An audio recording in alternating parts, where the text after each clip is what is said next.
আসসালামু আলাইকুম প্রিয় দর্শক, মৃত্তিকা অ্যাগ্রো ফিড মিলের পক্ষ থেকে শুভেচ্ছা ও স্বাগতম। এই মৃত্তিকা অ্যাগ্রো ফিড মিলের অবস্থান পাবনা জেলা ভাঙ্গুড়া থানার। এখান থেকে মূলত গাভী গরু, ষাঁড় গরু, মিক্সার ভুসি অর্থাৎ দানাদার খাবার তৈরি করা হয়, যে খাবার গাভী গরু, ষাঁড় গরু সহ সকল প্রকার গবাদি পশুকে খাওয়ানো যায়। আর এখান থেকে প্রতিনিয়ত ডিলার এবং খামারিদের হাতে মাল তুলে দেওয়া হচ্ছে বা বিক্রি করা হচ্ছে। তদ্রুপ আজকে আমাদের সম্মানিত অনুমোদিত ডিলার মিম রাতুল এন্টারপ্রাইজ, প্রোভাইডার মোহাম্মদ আব্দুল মান্নান, থানা ফুলবাড়ি, পটিয়া বাজার, জেলা ময়মনসিংহ। ফোন নাম্বারটি ডেসক্রিপশন বক্সে দেওয়া থাকবে। যারা ফুলবাড়ি, পটিয়া বাজার, ময়মনসিংহ জোনের আশেপাশে আছেন তারা আমাদের সম্মানিত ডিলার মানান ভাইয়ের সাথে যোগাযোগ করলে মৃত্তিকা অ্যাগ্রো ফিডের 30 মিশ্র দানাদার খাবারটি আপনার খামারে আপনি যুক্ত করে গাভী গরু এবং ষাঁড় গরুকে খাওয়াতে পারবেন।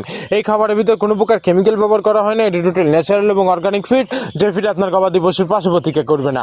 আমরা অনেক সময় দেখে থাকি যে খামার ব্যবস্থাপনায় খামারে যদি 10টা গাভী গরু থাকে তার ভিতরে 5টা কনসেপ্ট হচ্ছে, আর 5টা কনসেপ্টের সমস্যা হচ্ছে। এটা মূলত ভেজাল দানাদার খাবারের জন্য হয়ে থাকে। আর আমাদের এই খাবার ব্যবহারে এ ধরনের কোনো সমস্যা থাকবে না, কারণ এটা টোটালি অর্গানিক একটা ফিড। আপনার যদি সঠিক মানে দানাদার খাবার আপনার খামারে আপনি যুক্ত করতে না পারেন, তাহলে আপনি খাবার ব্যবস্থাপনা পিছিয়ে যাবেন। আর মৃত্তিকা অ্যাগ্রো ফিডে মিক্সার ভুসি আপনার খামারে যুক্ত করে দেখুন, বছর শেষে ভালো একটি প্রফিট এবং ফিডব্যাক পাবেন। আমাদের এই খাবারের ভিতরে মেজর যেগুলো রয়েছে তার ভিতরে রয়েছে সয়াবিনের খোল, নারিকেলের খোল, বাদাম খোল, আস্ত গমের ভুসি, মাসকালাই ভুসি, খেসারি ভুসি, অ্যাঙ্কার ভুসি, সিজিএফ ভুট্টা এবং বিভিন্ন ধরনের ডাউলের রিজেকশন। এভাবে আমরা 30টি উপাদান দিয়ে একটি রেশন তৈরি করে থাকি, যা অন্তত পুষ্টিকর এবং প্রোটিন সমৃদ্ধ খাবার। যে খাবার গাভী গরুকে খাওয়ালে দুধ বৃদ্ধি হবে এবং ষাঁড় গরুকে খাওয়ালে দ্রুত রুষ্ট পুষ্টি হয়ে যাবে। আর মৃত্তিকা অ্যাগ্রো ফিড মিল থেকে একদম সহজ শর্তে সারা বাংলাদেশে ডিলার নিয়োগ চলছে।